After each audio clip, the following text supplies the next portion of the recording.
For the residents of Southern Nevada and so many others, October 1st is no ordinary day. On October 1st, 2017, my hometown of Las Vegas was struck by an unimaginable tragedy that forever changed our communities.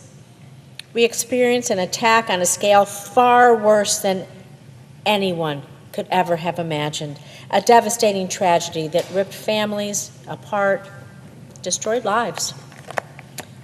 You know, during any given weekend, the Las Vegas Strip is buzzing with tourists and visitors from around the world, and that was the case on October 1st, 2017.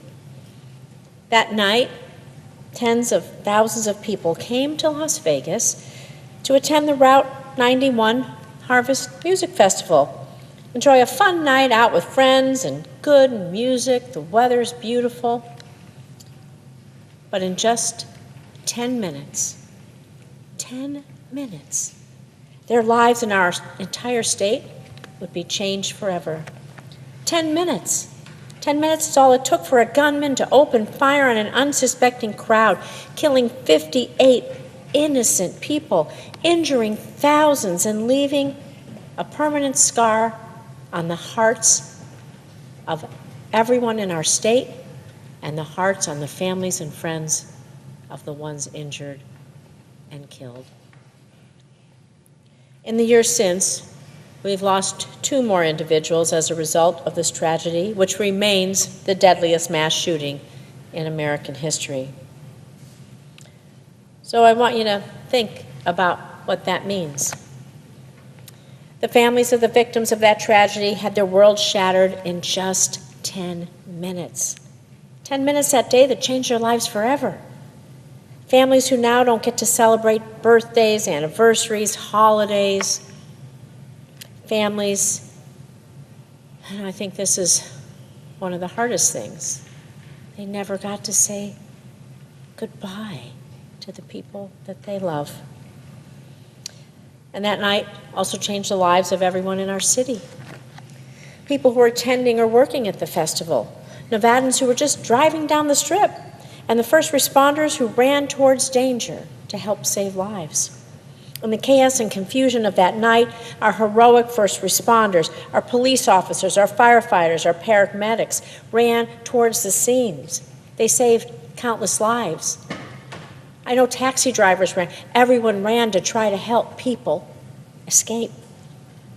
And in the midst of this darkness, we saw our community, my community, go above and beyond to help.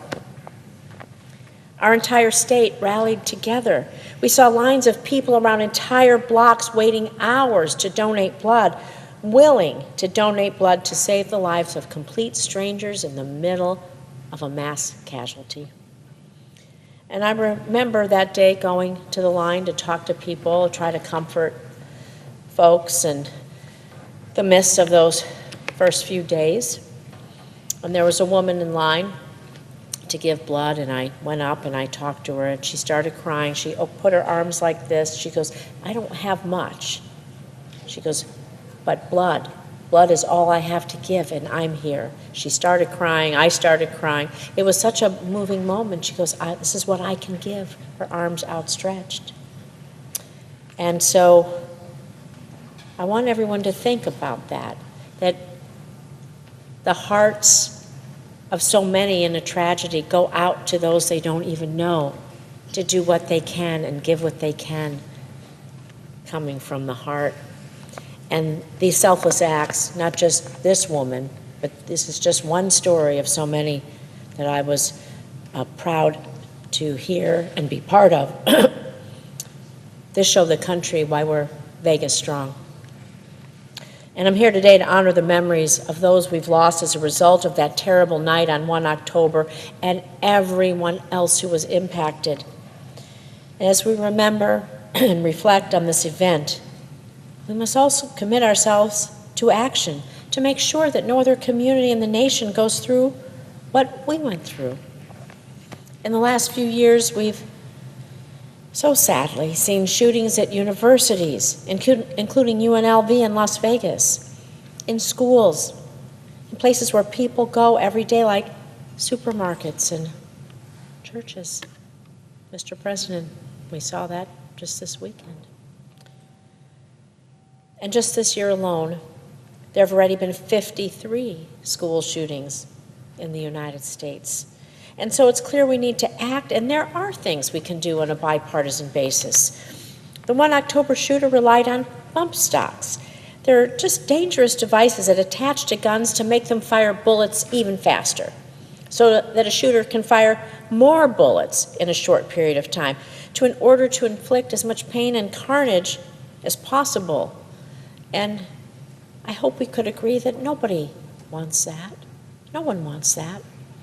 And in response to this unprecedented tragedy, 2017, President Trump issued a federal rule that banned bump stocks, and it did help save countless lives from these deadly modifications.